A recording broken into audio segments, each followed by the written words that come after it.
Yes, you read that right. You see, Python, R, Tableau, SQL is not going to make you a good data analyst or a good data scientist. You see, when I started my career, I thought, oh, if I learn Python and master it and I write the best functions and write the best codes, I'm just going to be the top data scientist out there working at Google, Amazon, Facebook, and the likes.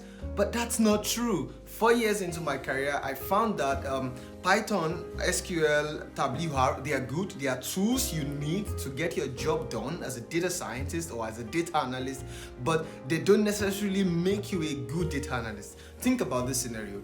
You have a mechanical engineer. A mechanical engineer uses spanners, screws. I know how to use a spanner. I know how to use a screw. Does that make me a mechanical engineer? Or think about this, an electrical engineer needs screws. I know how to use screws. Does that make me an electrical engineer? No. So that's the same thing. So Python, R, SQL, Tableau are like tools that you use as a data analyst to get your job done. And just knowing how to use them does not necessarily translate to you being a data analyst or being a good data scientist. In this video, I'm going to show you what are the 5 key skills that you need to master for you to be a good data analyst or a good data scientist. And I tell you, none of them is Python. So follow me. The first skill you need to learn is communication. You see, as a data analyst, your job, or a data scientist, your job really has to do with providing data insights to your organization or to your team or to your bosses. And when you work on a project, you get data maybe from your database or from a CSV file. It doesn't matter. You build like a very nice visualization, pie chart, bar chart, whatever you want to build. The end result of that is that you have found some new trend in the data or some new insight in the data that you can then share with your organization to make your organization better. And that brings me back to what I said earlier, communication. There is a skill called communication that you need to be a good data analyst or a good data scientist, where you are able to communicate the result of your findings to the company or to your team and then make them do their job better. So there are things that you have found, but there's a way you have to present it. There's a way of making them understand what you found. And I found that in my years of work, that helping people interpret data is key. Interpretability, if there's any word like that. Helping people interpret data is key. So I can tell you, oh, this thing is 25%. 25% of what? 25% relative to what? And you need to be able to communicate those results, telling them, oh yeah, we saw a month-over-month increase of 5%. Last year we recorded this amount of revenue, and last month we recorded this amount of revenue, and this month we recorded this amount of revenue, and because of that we saw this, and this is actually due to some advertisements we make somewhere, and this and this and these reasons. And so it means that if we try to do that a little bit better, maybe we can continue to repeat the same result. And so communication is really key. So you can be a very good data analyst, you know how to build the best visualization tool out there, but you don't know how to communicate your results. It's as much as you don't know how to do your job. So the first skill you want to learn as a data analyst is communication. You need to be able to communicate your results. The second skill you need to be able to learn is teamwork. You see, as a data analyst, you would most likely work in a team.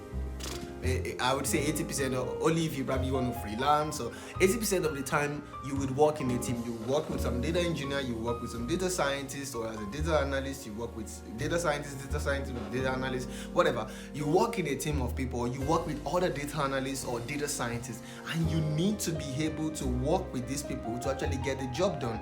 You need to be able to understand, okay, you are going to take this part of the project, I'm going to take this part of the project, and we need to be able to collaborate. So for example, using Google Colab and the likes might be interesting for you if you think about that, but you need to be able to be a team player. Most times you would really not find yourself being the only one in the team, so you need to be able to work alongside your colleagues and actually help them to do their job, and while you are also doing your job. So the second skill you actually need as a data scientist or as a data analyst is teamwork. You need to be able to work in a team. You need to be able to work with other people in a team. Sometimes in some companies you actually find that their departments are actually split in work processes. So you may even be a data scientist, but you're working with people who are doing something completely different, and you need to be able to work with them so that they can provide you the understanding of the data, and then you can be able to then do your job as to understand the data, and then you are able to do your job to build visualization and to be able to then communicate the results. So the second thing I would say you need as a data analyst or as a data scientist in a job is teamwork. And now brings me to the third thing. The third thing you need is, I've called this technical ability, and you see, this brings me back to what I said at the beginning, that you knowing Python or knowing R or knowing SQL does not necessarily make you a good data analyst or data scientist. But the truth is, you still need to master those tools, because you can't tell me that you are a mechanical engineer and then you don't know how to use a spanner or you don't know how to use a screw. And mastering them doesn't just mean that you can write hundreds of lines of code. It also means that you can work with them in a more efficient way, or in a better way, in a faster way. For example, with SQL, you want to know, okay, if I write this query this way, does it slow down my work? When the table is huge, what do I do? So basically, intricacies in the whole process is what you want to master in this. So you need technical ability. You need to be able to use Python, R, and not just be able to use them. You need to be able to use them in the best way, in such a way that they are able to solve your project. In one of my previous videos, which I'm going to put somewhere up here, I talked about what are the 5 things that you can do to actually get better in using SQL. If you want to get your SQL queries better, you should actually check out that video. So you need technical ability. You need to be able to understand things, to understand how to write Python, SQL, visualization tools like maybe Tableau or Power BI, depending on what your company uses, or Looker or Data Studio, depending. But you need technical ability, and that's what we're going to put as a third thing that you need. So you need technical ability. The first thing we said was you need communication. The second thing we said was you need to be able to be a team player. You need to be able to work in a team. And the third thing we said is you need technical ability. Now, the fourth thing you need is statistics and mathematical knowledge. And here comes again everything. You see, I always advocate that you don't need statistics or mathematics to actually get started in data science or data analysis. But the truth is, you need to understand this on the long run.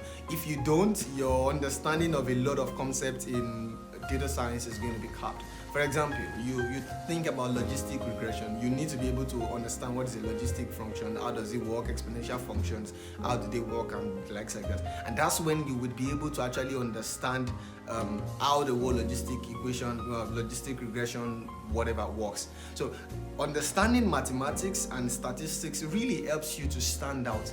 First of all, understanding statistics may be like measures of central tendency and the likes, mean, median, mode. What do they mean? So when you're explaining to your non-technical audience, you're communicating your results to them, you can tell them, okay, this is the mean, this is what it means, this is why we are thinking about the mean, this is why maybe the mean could be biased, maybe we should think about the median in this case, maybe we should think about the mode in this case. So your understanding of mathematics and statistics really sets you apart from somebody who just knows how to type in Python, mean, get this is the number, and shows them. No, it doesn't work like that. Otherwise, you're just a calculator, and you're a data analyst and not a calculator. You need to be able to use all of those tools, bring out results, but for you to be able to communicate those results effectively, you actually need statistics to at least. I'm not saying you have to be a guru in statistics, but you need an understanding of basic concepts in statistics. You need to be able to understand mathematics. And this is not to say that if you don't have a mathematics degree or you don't have a statistics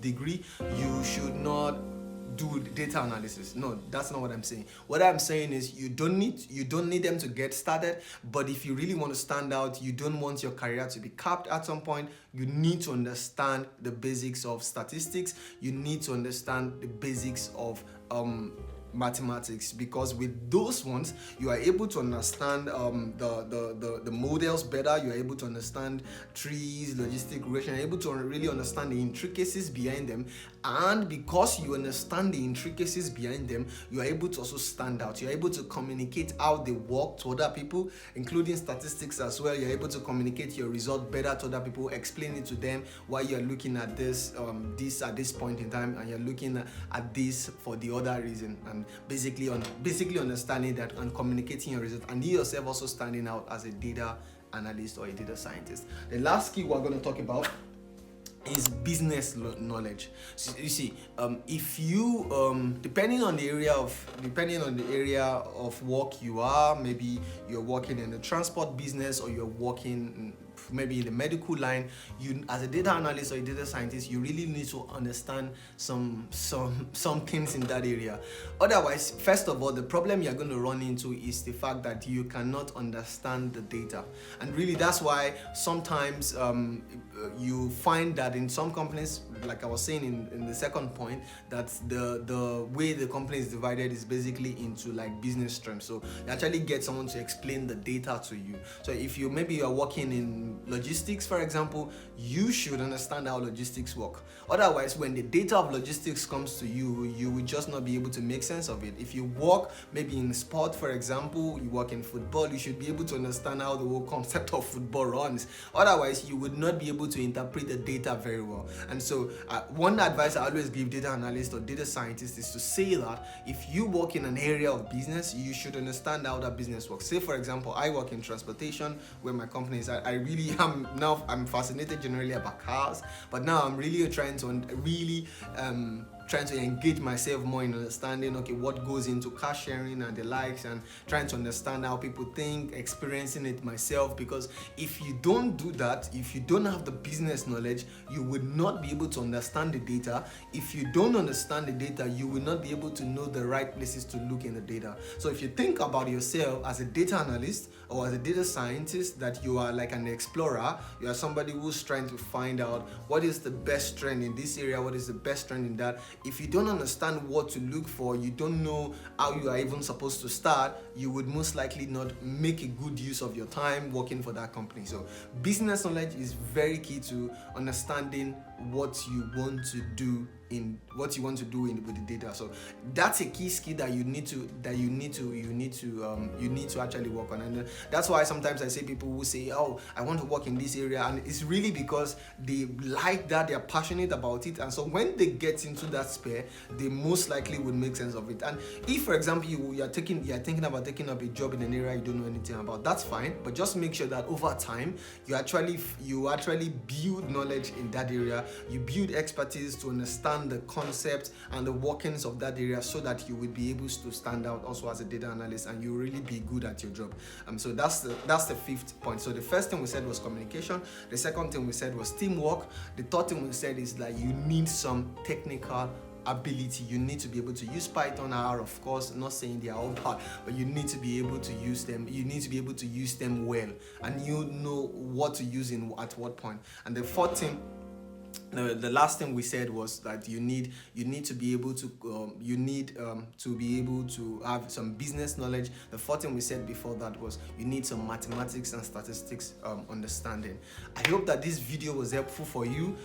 Like I said, Python, R, SQL, just mastering those alone will not make you a good data analyst. You are just going to be one person who knows how to use those tools without understanding the whole ETL pipeline and how the whole job description of a data analyst actually works. I hope that this video was helpful for you. If you enjoyed it, you can check out my previous video where I talked about learning data analytics or data science in 3 easy steps. Don't forget to like, subscribe, and share, and I'll see you in the next one. Bye.